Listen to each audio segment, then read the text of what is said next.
Convido os irmãos a estarem em pé. Nós vamos orar ao Senhor para darmos início a este culto. Hoje é um domingo de Páscoa, onde nós cristãos celebramos a ressurreição de Cristo e damos graça por tudo aquilo que Ele tem feito por nós.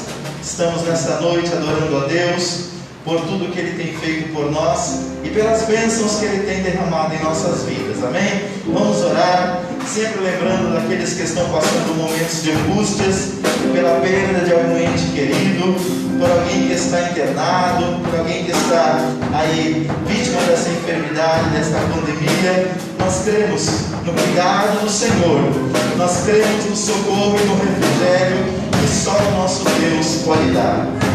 Querido Deus e Pai, é no nome de Jesus Cristo, Teu Filho amado, que nós oramos nesta noite. Agradecidos, ó Deus, porque até aqui o Senhor tem nos ajudado.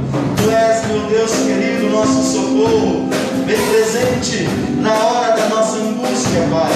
A Tua palavra diz: clama a mim e responder-te-ei, anunciar-te-ei coisas grandes e firmes que não sabes. Nesta noite, Senhor, nós queremos clamar a Ti. Nós agradecemos, ó Pai amado, porque até aqui o Senhor tem nos ajudado. Que a Tua bênção seja sobre a vida dos Teus filhos, ó Pai. Oramos por aqueles que estão internados, para que o Senhor venha dar saúde e vida e tirá-los desse estado de enfermidade. Oramos por aqueles que estão vivendo, ó Pai amado, a dor da perda de um ente querido. Que o Teu Espírito Santo, Pai, venha confortar os corações e dar força, Pai, para prosseguirem as suas vidas. Oramos ainda, Pai amado, neste momento, pela Tua igreja, pelos irmãos que nos acompanham por esta live, que eles possam ser tocados pelo Teu Espírito e pela Tua presença, Pai, aonde quer que estejam. Adoramos o Teu nome, Pai, porque até aqui tem nos ajudado o Senhor. Senhor, hoje é domingo de Páscoa, onde nós celebramos a ressurreição do Teu Filho, o recomeço, Pai amado, para muitas vidas e para muitas pessoas. E é isso que nós queremos celebrar nesta noite, na Tua presença, Pai. Ah, Senhor, que a morte não tenha a última palavra, mas que a ressurreição e a vida possa ser a esperança maior do Teu povo e da Tua igreja, Pai. Assim nós oramos nesta noite, Te pedindo e já Te agradecendo no nome de Jesus. Amém e amém. Nós vamos receber o ministério de louvor, adorando a Deus. Você aí onde você está, adore o nome do Senhor Jesus junto conosco. Glorifique a Deus por todos os benefícios que Ele tem feito na sua vida. Deus é bom o tempo todo, o tempo todo Deus é bom. Aleluia!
cremos de todo o nosso coração que Ele ressuscitou, que Ele vive, nós cremos, né, no amanhã. Amém? No amanhã melhor. Glória a Deus.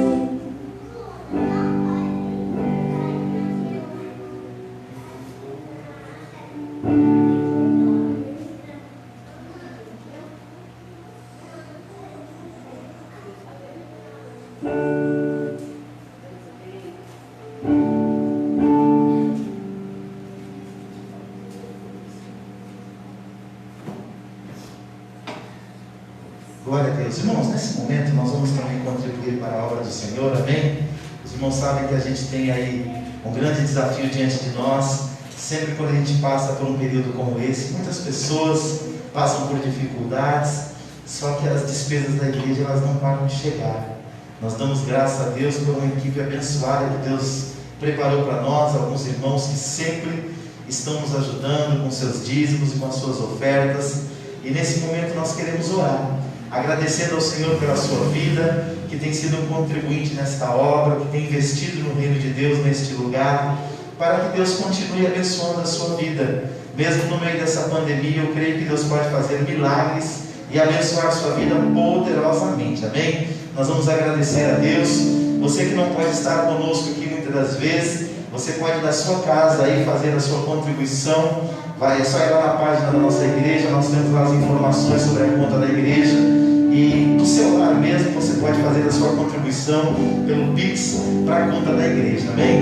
Nesse momento nós vamos orar consagrando ao Senhor nossos dízimos e as nossas ofertas, em gratidão por tudo que Ele tem feito por nós. Eu costumo dizer que nós só podemos dar algo se nós antes tivermos recebido. E a Bíblia diz que é mais bem-aventurado aquele que dá do que aquele que recebe. Por quê? Aquele que dá porque ele tem. Então que Deus abençoe você, que você possa ser ricamente abençoado por Deus em tudo aquilo que você faz. Pai querido, Deus amado, nós queremos te agradecer, Senhor, pela vida dos ofertantes e dizimistas que têm mantido as portas, meu Deus, da igreja DJL abertas. Te louvo, Senhor, por cada pessoa que nos 6 anos de existência desta igreja, a Assembleia de Deus, Ministério Jardim Letícia, tem colocado no coração um propósito, meu Deus, de ser fiel a Ti, abençoando esta igreja com seus dízimos e com suas ofertas. Senhor, que nada venha faltar na vida desta pessoa. Aqueles que estão desempregados, ó Deus, que mesmo no meio desta pandemia, o Senhor possa abrir uma porta para esta pessoa e suprir as suas necessidades. Nós cremos que o Senhor é Jeová Jireh, o Senhor de toda a providência, Pai, aquele que é poderoso para suprir as nossas necessidades. A Tua palavra diz que o Senhor, segundo as Suas riquezas, supriria as nossas necessidades em glória por Cristo Jesus, o nosso Senhor. É isso que nós cremos, ó Pai, e é isso que nós declaramos sobre a vida da Tua igreja nesta noite, Pai. Em nome de Jesus, abençoa, Pai, a vida dos Teus filhos e tudo aquilo que eles vão fazer em suas vidas. Prospera, Pai, aqueles que estão contribuindo para o bom andamento desta obra. Esse é o meu pedido e a minha gratidão. Recebe nesta noite os nossos dízimos e as nossas ofertas com todo amor, Senhor, para a Tua causa e para o Teu reino.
nome do Senhor.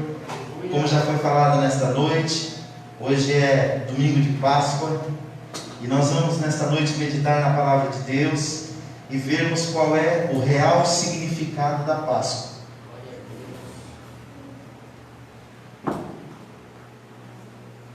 O real significado da Páscoa. Quando nós falamos em Páscoa, as pessoas têm os mais diferentes tipos de interpretações. E é importante nós conferirmos na palavra de Deus qual o significado dela, de acordo com as Escrituras Sagradas. Eu quero convidar você que está aqui conosco.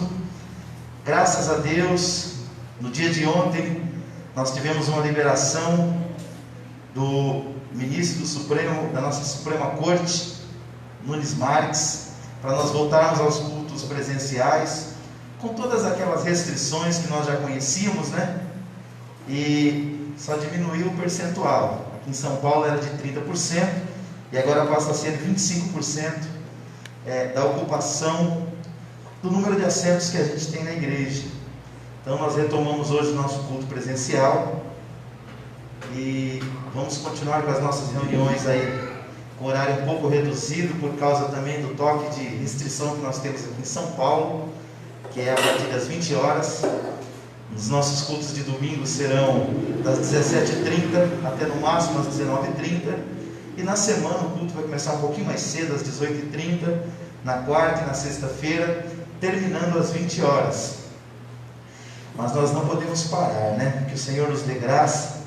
Oramos aí por todos aqueles que estão com suas famílias enlutadas, oramos por aqueles que estão enfermos. Quantas pessoas ainda estão aí lutando para vencer esta pandemia de diversas formas, não só aqueles que perderam pessoas ou aqueles que estão enfermos, mas também nós temos muitas pessoas aí que são afetadas indiretamente com o fechamento de suas empresas, com a perda de seus empregos, reduções de salários, enfim, vivemos um momento que mais do que nunca nós precisamos da ajuda de Deus e também da união dos irmãos, que nós possamos nos unir para que juntos nós possamos vencer todo o mal. E o texto que nós vamos ler no capítulo 24, do versículo 1 até o 12 de Lucas, fala de uma retumbante vitória que é a marca central do cristianismo. Quando nós falamos de Jesus, nós enfatizamos a sua morte, mas também nós enfatizamos a sua ressurreição. Lucas capítulo 24, do versículo 1 ao 12, deixa para a gente uma convicção, uma certeza que a morte não terá a última palavra, que a dor e o sofrimento não terá a última palavra, que em Cristo ainda existe uma esperança. Lucas capítulo 24, do versículo 1 até o 12, diz assim, mas já no primeiro dia da semana, bem de madrugada, foram elas ao sepulcro, levando as especiarias que tinham preparado. E acharam a pedra revolvida do sepulcro, e entrando não acharam o corpo do Senhor Jesus. E aconteceu que, estando elas muito perplexas a esse respeito, eis que pararam junto delas 2 homens com vestes resplandecentes. E ficando elas atemorizadas e abaixando o rosto para o chão, eles lhes disseram: por que buscais entre os mortos aquele que vive?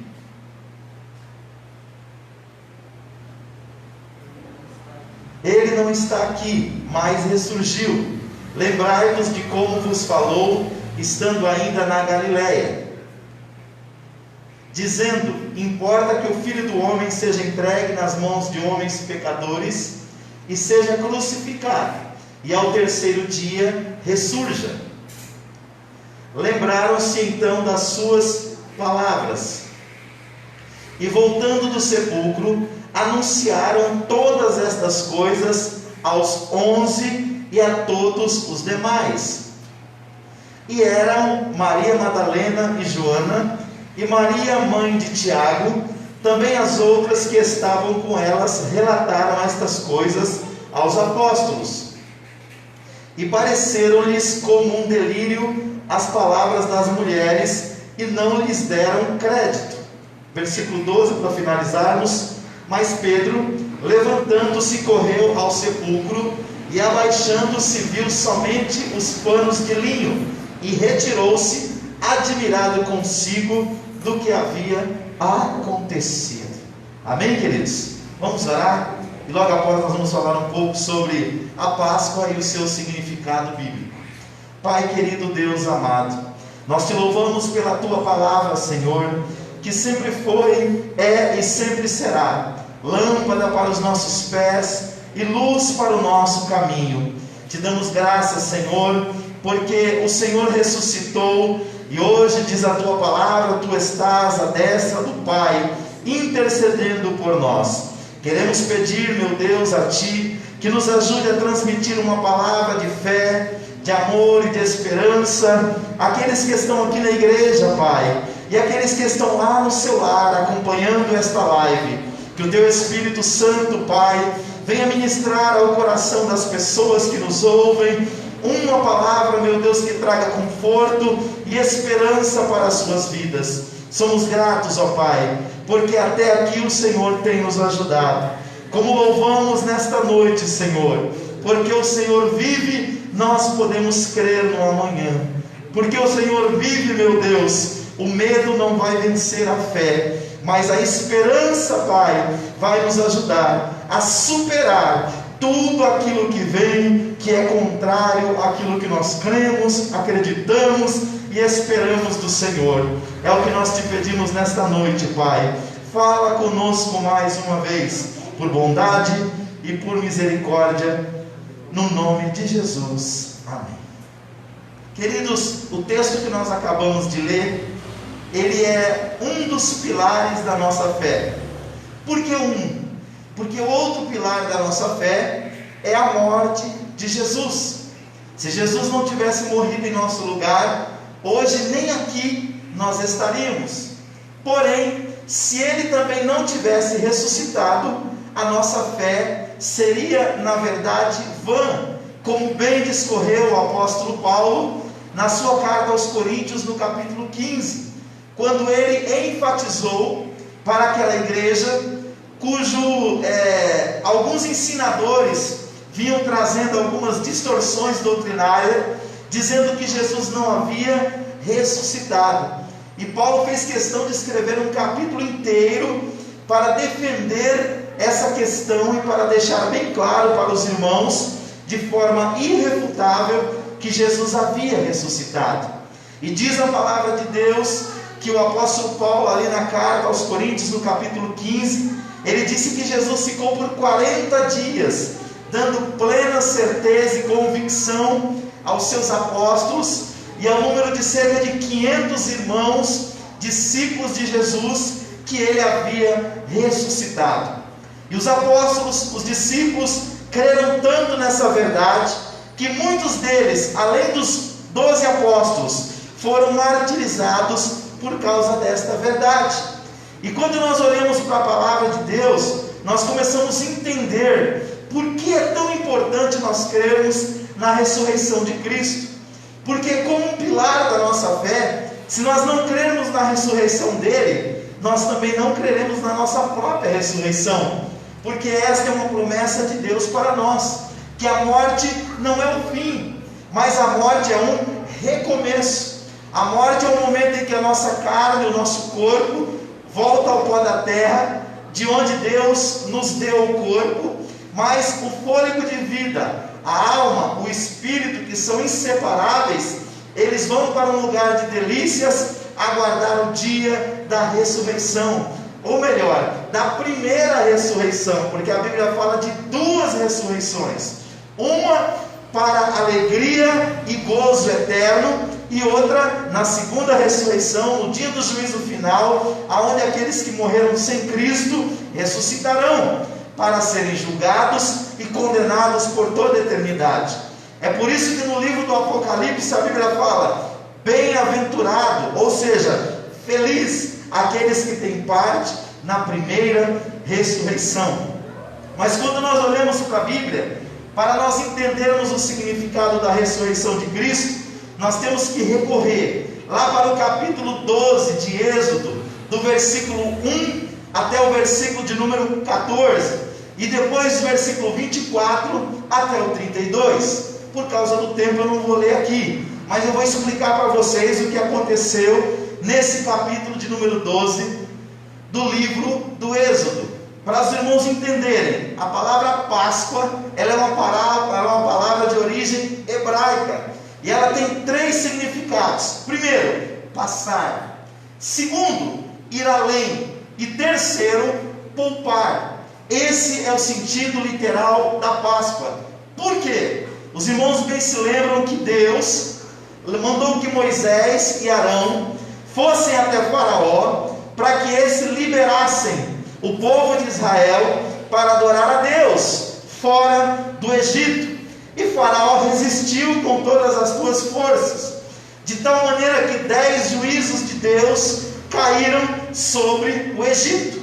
9 deles, o rei junto com a sua população até suportou, mas o 10º, Deus chamou Moisés e Arão e disse: olha, vocês vão reunir os líderes de Israel aí dentro do Egito, e vocês vão dar a eles a seguinte orientação: as famílias vão se reunir, vão pegar um cordeiro e vão matar esse cordeiro, e vão comer juntas esse cordeiro. Se a família for pequena, ela deve se unir a uma outra família para que não sobre nada, e mesmo que tenha sobras, essas sobras deverão ser queimadas.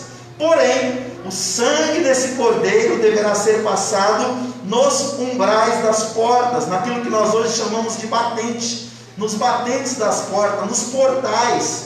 Para quê? Para que quando eu enviar o meu anjo, que vai trazer o 10º juízo sobre a terra do Egito, quando ele ver uma casa onde há o sangue, ele não entrará ali. E quando ele chegar numa casa onde não há o sangue, que seria a casa dos egípcios, o primogênito dessa casa será ceifado. Porém, isso não era apenas um juízo de Deus sobre a terra do Egito, era uma profecia que apontaria para Jesus, o Messias, que seria o Cordeiro de Deus, lá no Novo Testamento. E a Bíblia revela, lá em Êxodo, capítulo 12, do versículo 1 ao versículo 14, Deus dando essa orientação para Israel. E do versículo 24 ao 32, eles colocando esta orientação em prática. E do jeito que Deus prometeu, assim aconteceu. O anjo visitou o Egito naquela noite, e o choro foi desde a família mais pobre dos egípcios até a família, o palácio de Faraó.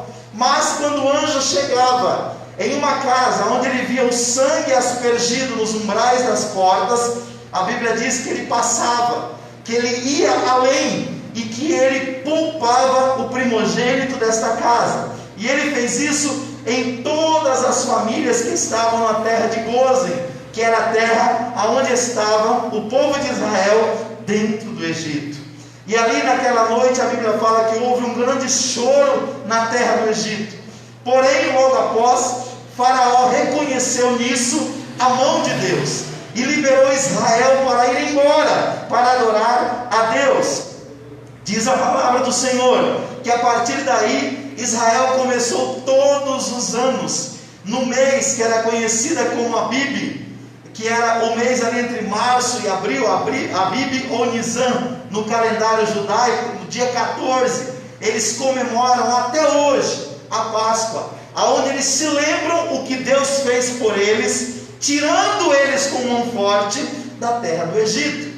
Porém, isso era uma profecia, como eu bem disse. Então, se o significado para Israel foi literal, para a igreja existe um significado simbólico.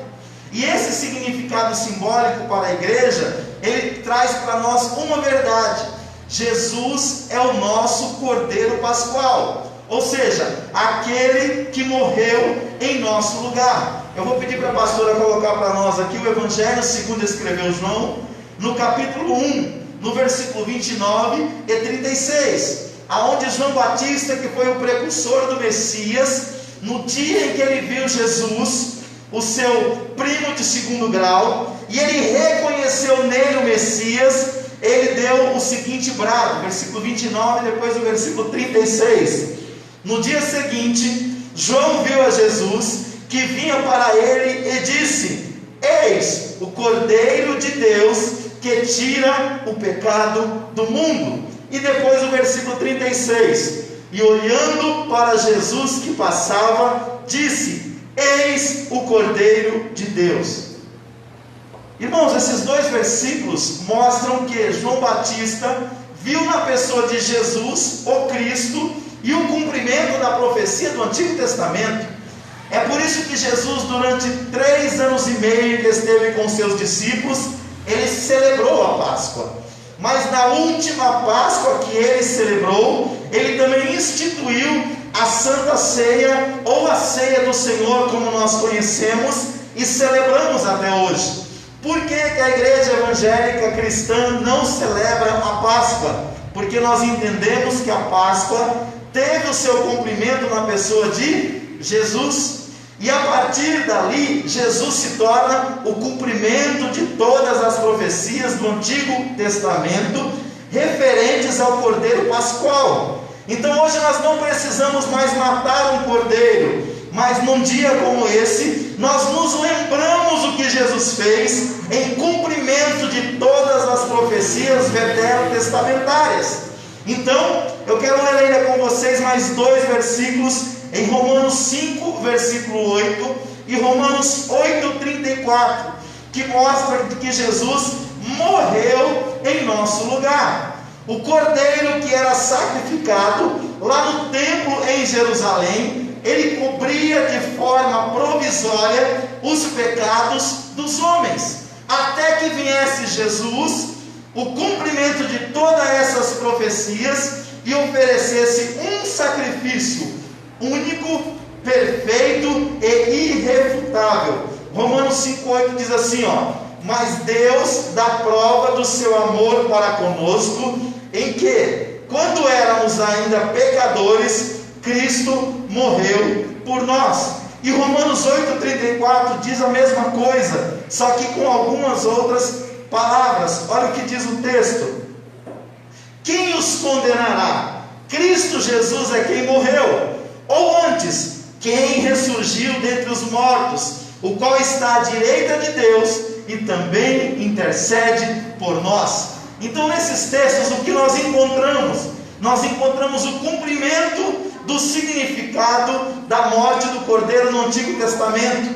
Para Israel, a Páscoa simbolizava a saída do Egito. Para nós, a Páscoa simboliza a morte, mas também a ressurreição do Cordeiro de Deus que tira o pecado do mundo. Você pode dizer glória a Deus?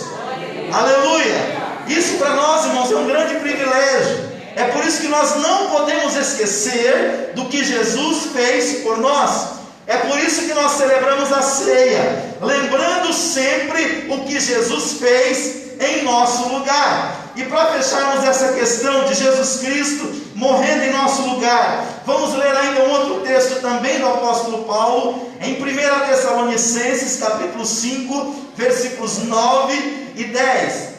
E falei do sentido literal da morte do Cordeiro para Israel e da Páscoa, depois do sentido simbólico, figurado, verdadeiro e real para nós, que é Jesus, o cumprimento dessa profecia. 1 Tessalonicenses 5, 9 e 10 diz assim, porque Deus não nos destinou para a ira, mas para alcançarmos a salvação por nosso Senhor Jesus Cristo. Versículo 10, que morreu por nós, para que, quer vigiemos, quer durmamos, vivamos juntamente com Ele. O que Paulo quis dizer aqui? Se nós estivermos em vida, nós somos do Senhor. Se nós morrermos, nós continuamos sendo dele, porque nós temos uma esperança, que um dia nós o veremos, assim como Ele é. Terceiro lugar, se temos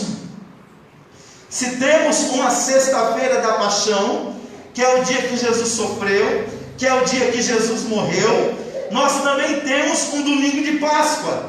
Ou seja, nós temos a ressurreição de Jesus e um recomeço. Ou seja, se nós só tivéssemos Jesus morto na sexta-feira, a nossa fé não teria valor.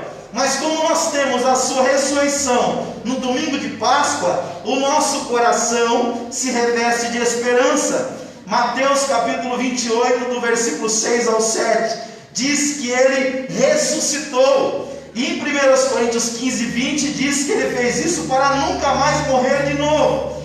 Mateus 28, 6 e 7 diz assim,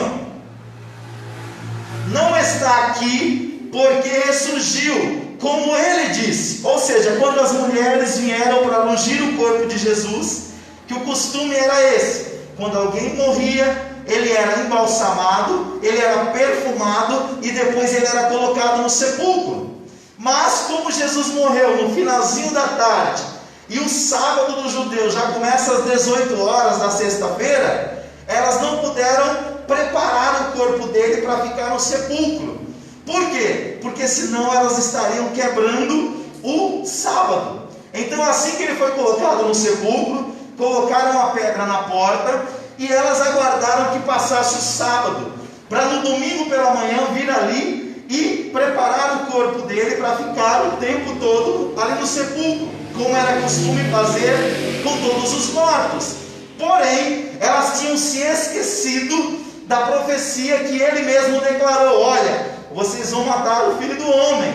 Mas da mesma maneira que Jonas esteve 3 dias e 3 noites no ventre da baleia, importa que o Filho do Homem esteja 3 dias lá no fundo da terra, mas ao terceiro dia ele ressuscitará. Então ele ficou um pedaço da sexta, o sábado todinho, mas no domingo bem cedinho ele ressurgiu. Então o texto diz: não está aqui porque ressurgiu, como disse, vinde, vede o lugar onde jazia. Versículo 7: e ide depressa e dizei aos seus discípulos que ressurgiu ou ressuscitou dos mortos, e eis que vai adiante de vós para a Galileia, ali o vereis, e eis que vos tenho dito.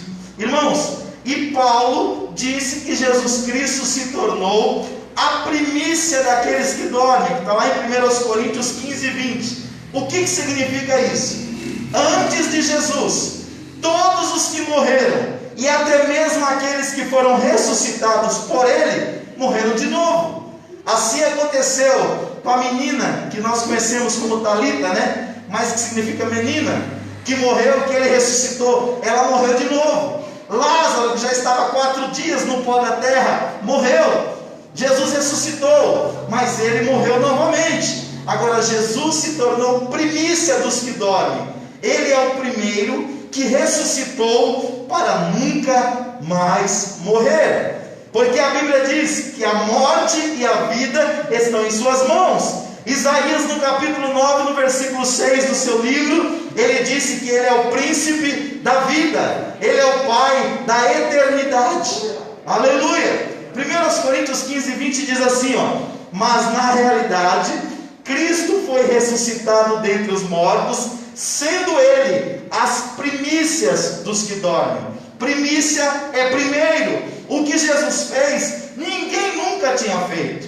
Ele é o primeiro que ressuscitou, está sentado à destra do Pai, aguardando o dia para vir buscar a sua igreja e ponto. Então, é por isso que nós podemos celebrar o domingo de Páscoa, porque nós sabemos que ele morreu, ao terceiro dia ressuscitou, mas ele vive. E se ele vive, nós podemos ter esperança que um dia ele virá para nos buscar. Aleluia! E eu quero concluir esta mensagem dizendo: por que foi que Jesus ressuscitou? Primeiro, nós vamos ler nos textos bíblicos, João capítulo 2, versículo 22. O primeiro motivo de Jesus ter ressuscitado foi para que todos os seus discípulos crescem nele.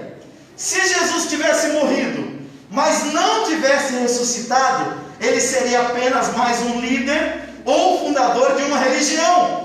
Porque todos os grandes líderes religiosos morreram pela causa que acreditavam, mas continuam no pó da terra. João capítulo 2, versículo 22 diz assim, quando pois ressurgiu dentre os mortos, seus discípulos se lembraram de que disseram isso, e creram na Escritura e na palavra que lhes havia dito. Primeiro motivo para Jesus ressuscitar é para que a gente creia nele, irmãos. Aleluia. Segundo, Atos capítulo 2, versículo 32. Segundo motivo de Jesus ter ressuscitado foi para nós sermos as suas testemunhas. Pastor, mas testemunha não é alguém que viu alguma coisa? Sim, mas testemunha também é alguém que ouviu alguma coisa. No capítulo 10, no versículo 17 de Romanos, a Bíblia diz que a fé vem pelo ouvir. E ouvir o quê? A palavra de Deus. Então, você não viu Jesus, mas você ouviu a palavra dele. E quando você ouviu a palavra dele, você creu nele. E quando você creu nele, você se tornou uma testemunha dele. Por que você está aqui? Num domingo como esse, no meio de uma pandemia. Você poderia estar em qualquer lugar. Mas por que você está aqui? Porque você crê nele. E porque você é uma testemunha dele. Aleluia! É por isso que o reino de Deus é impossível de ser parado. Porque a verdadeira testemunha, ela não deixa de compartilhar com outros aquilo que ela acredita, o reino que ela representa e a fé que ela carrega. Atos capítulo 2, versículo 32 diz assim, ora, a este Jesus Deus ressuscitou, do que todos nós somos o quê? Testemunhas. Eles foram testemunhas oculares de Jesus. Nós somos testemunhas audíveis. Nós ouvimos a sua palavra nos transformou, nós sentimos a sua presença, experimentamos a sua transformação e estamos aqui lutando para, como disse Jesus lá no Apocalipse para uma das igrejas da Ásia, ser fiel até a morte e dar-te-ei a coroa da vida. Aleluia! Então por que Jesus ressuscitou? Para que nós crescemos nele. Segundo, para nós sermos as suas testemunhas. Terceiro, Atos capítulo 4, versículo 10. Para nos curar, em 3 sentidos, Jesus ressuscitou. Para nos curar espiritualmente, emocionalmente e fisicamente. Nós vivemos uma época em que se fala muito no meio cristão e evangélico sobre a cura do corpo. E Jesus é médico por excelência. Se você tem uma enfermidade, Ele pode te curar. Mas passou até do Covid? Até do Covid. Hoje mesmo chegou um vídeo para mim do filho do bispo Reinaldo. Esteve entubado, mas está lá, dando glória a Deus, saindo do hospital. É mais uma pessoa, ou seja, através dos médicos, ou através de um milagre, está voltando para casa. Por quê? A Bíblia fala que todo dom perfeito vem do Pai das luzes. Então a cura acontece de diversas formas. Pode ser um milagre, ou pode ser através da ciência, porque até quem deu sabedoria para o homem descobrir a vacina foi Deus. Quantas enfermidades que o homem vem lutando para descobrir a cura há centenas de anos e não descobriu? E para esse vírus, em menos de um ano foi descoberto. Sabe quem deu inteligência para o homem? Foi Deus. Porque Paulo disse que de nós mesmos nós não somos capazes nem de pensar. Então Atos capítulo 4, versículo 10 diz assim, seja conhecido de vós todos e de todo o povo de Israel, que em nome de Jesus Cristo Nazareno, aquele a quem vós crucificastes e a quem Deus ressuscitou dentre os mortos, neste nome está este aqui, são diante de vós. De quem que eles estão falando? Do coxo da porta chamada Formosa, que ele foi curado por quem? Por Jesus.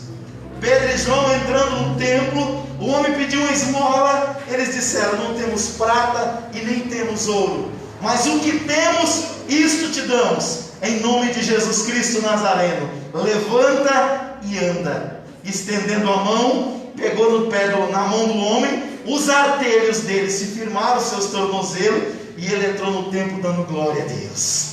Dando glória a Deus. Irmãos, aquilo que para nós é impossível, para Deus não é. Creia, confie. Ontem foi um casal na nossa casa e falou, pastor, eu estou há 1 ano e 2 meses desempregada, e eu gostaria que o senhor orasse por nós.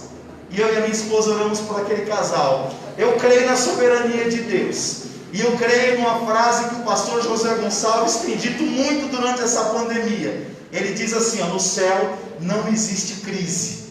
A crise é uma coisa dos homens. Para Deus abençoar você, Ele não precisa respeitar os limites do homem. Haja visto o que Ele fez com Elias durante o período de 3 anos e meio de fome e de seca em Israel. Primeiro, Ele ordenou que os corvos o alimentassem. Ele mandou ele beber água do ribeiro Querite. E depois, quando secou a água do Querite, Ele mandou uma viúva alimentar aquele homem de Deus. E não faltou nem para ele e nem para a viúva. Deus diz para você nesta hora que está aqui na igreja, você que nos acompanha por esta live, Deus é a nossa providência. Ele é Jeová Jireh, o Deus de toda providência. Confia no Senhor, confia no teu Deus. É Ele que tem cuidado, é Ele que cuida, e é Ele que cuidará da minha e da tua vida. Deixa eu concluir. Ele é aquele que cura o espírito e a alma no corpo, e por isso Ele ressuscitou. Quinto lugar, Ele ressuscitou, Romanos 7,4, para nós darmos frutos para Deus. O que torna o ministério frutífero do homem e da mulher de Deus não é a sua sapiência humana, não é o número de cátedras que ele tem, ou de diplomas que ele carrega na parede.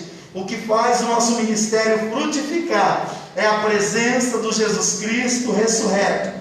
Romanos capítulo 7, versículo 4 diz assim: assim também vós, meus irmãos, foste mortos quanto à lei, mediante o corpo de Cristo, para pertenceres a outro, aquele que ressurgiu dentre os mortos, a fim de que demos frutos para Deus. E o crente dá fruto de 2 maneiras: um fruto interno, que é o fruto do Espírito, é a mudança do caráter, e um fruto para fora, é aquilo que você faz pelo reino, é aquilo que você faz pela causa, é aquilo que você faz pela obra, é aquilo que você faz pelas pessoas que Deus ama. Fomos chamados por Ele que ressuscitou para darmos fruto. Sexto lugar, Romanos capítulo 8, versículo 11. Ele ressuscitou. Por quê, pastor Davi? Para um dia nós também sermos ressuscitados, literalmente. Tenha certeza de uma coisa: essa pessoa que você ama, que dormiu no Senhor, que você levou ele lá no cemitério São Luís, que você levou ele lá no Parque das Cerejeiras, que você levou ele lá no Parque do IP, se ele tem a fé em Cristo, que a Bíblia diz, você não viu ele pela última vez ali. A promessa bíblica é que um dia o Senhor o ressuscitará. O corpo que dorme no pó da terra vai se levantar, porque Romanos 8,11 diz que aquele que ressuscitou a Cristo ressuscitará você também. Olha o que diz Romanos 11: e se o Espírito daquele que dos mortos ressuscitou a Jesus habita em vós, aquele que dos mortos ressuscitou a Cristo Jesus há de vivificar também os vossos corpos mortais pelo seu Espírito que em vós habita. É por isso que Paulo, quando escreve na sua carta aos Tessalonicenses, ele disse: não vos entristeçais como aqueles que não têm esperança. Ele não disse para você não se entristecer, porque é impossível quem ama perder alguém para a morte e não se entristecer. Só se tiver um problema psicológico. Se for sadio na mente, sofre. O coração dói, chora o luto. Perder pai, perder mãe, perder irmão, perder filho, perder avó. Meu Deus, imagina o pranto que hoje esse mundo vive. Porque as pessoas sempre morreram, e muitos. Mas nessa época, isso aumentou e muito. Deixa eu te dizer uma coisa: Deus não ignora a sua dor, Deus não ignora o seu sofrimento, mas Ele disse: não se entristeça, vírgula, com os que não têm esperança. Por quê? Você tem uma esperança, eu tenho uma esperança, e quem nos garante essa esperança? A ressurreição de Jesus, o domingo de Páscoa. Aleluia! A Bíblia diz: aquele Espírito que ressuscitou Jesus vai vivificar os corpos mortais daqueles que creem nele. Você crê nele? Aleluia! Eu creio nele, irmãos, até o meu tutano. E é por isso que eu falo disso com tanta convicção.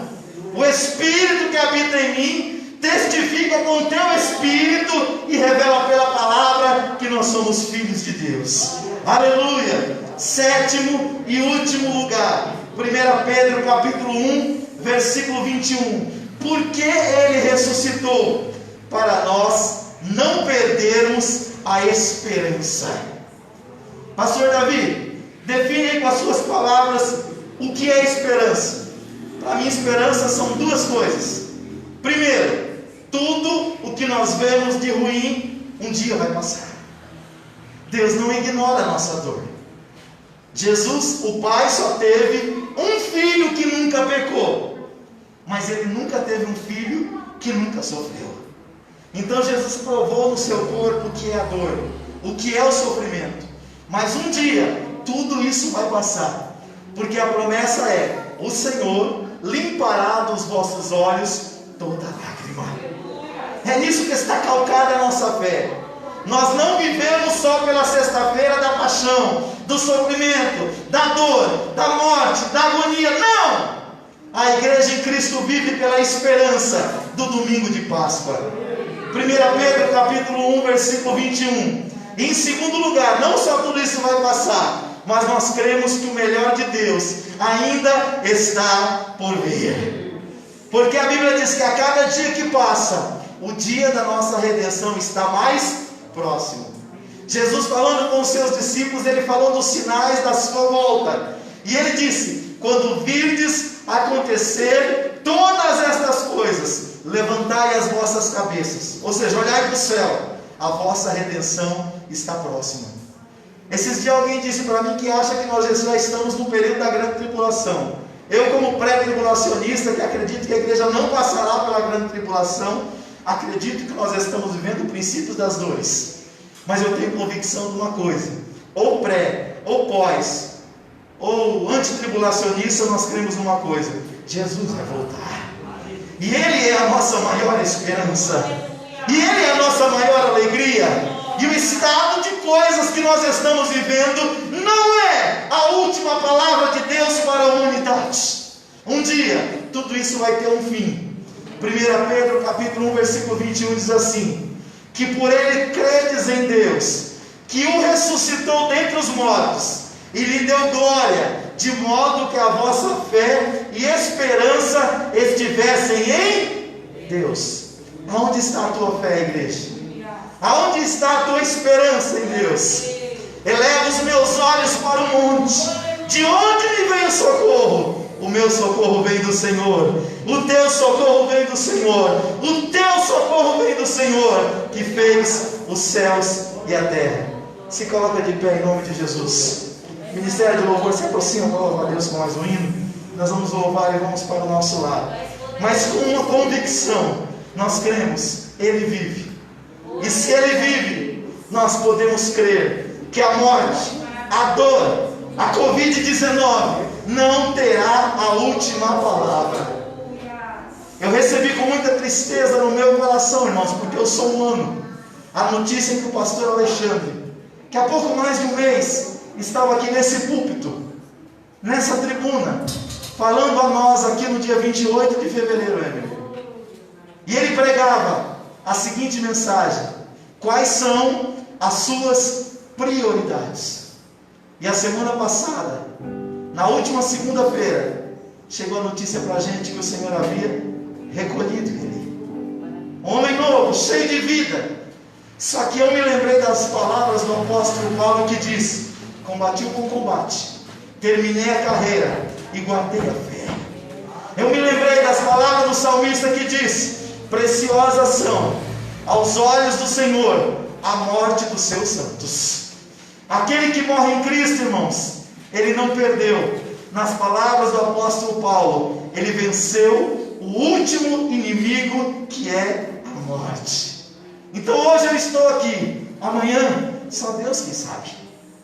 Porque hoje tem um negócio no Brasil que parece que só morre por Covid. Mas, irmãos, as pessoas continuam morrendo dos motivos mais diversos.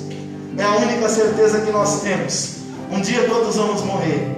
Mas deixa eu te dizer uma coisa: a morte não é o fim. A morte não é a última palavra. O melhor de Deus ainda está por vir. Cristo ressuscitou, e é nisso que nós cremos. Um dia, todos nós estaremos perante Ele, para receber o galardão, e para estar para todos sempre com o Senhor. E as palavras de Paulo foi: consolai-vos uns aos outros com estas palavras. Nós temos esperança, irmãos. Nós não precisamos agir como se nada estivesse acontecendo, não. Não precisamos ser negacionistas, não. Mas podemos segurar na mão de Deus e dizer: Senhor, segura também na minha mão. Amém? Vamos louvar a Deus com o ministério de louvor. Depois estaremos orando, indo para os nossos lares. Deus abençoe você que nos acompanhou por esta live. Que Deus continue abençoando você, seu lar e a sua família. Que a graça de Deus seja derramada sobre a tua vida abundantemente. E as minhas palavras são as palavras de Paulo: quer morramos, quer vivamos, nós somos do Senhor. Aleluia, aleluia, glórias a Deus.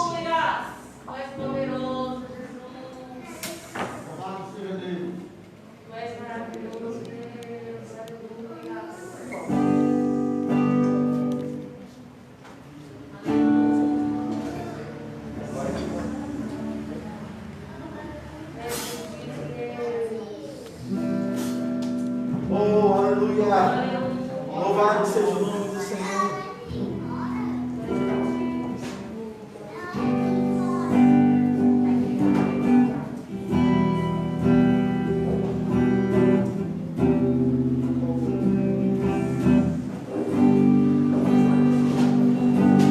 Tu reinas no trono do céu, criação se prostra aos teus pés.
nesse momento nós vamos orar. Peço que os irmãos continuem orando aí pelo bispo Reinaldo, pela sua família, para que Deus dê uma plena recuperação para o seu servo.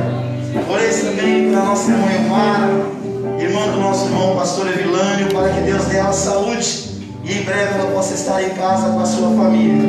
E oramos uns pelos outros, para que o Senhor venha nos conceder graça e vitória. Lembrando a todos, nós voltamos com os nossos cultos presenciais, com 25% da capacidade aí do templo.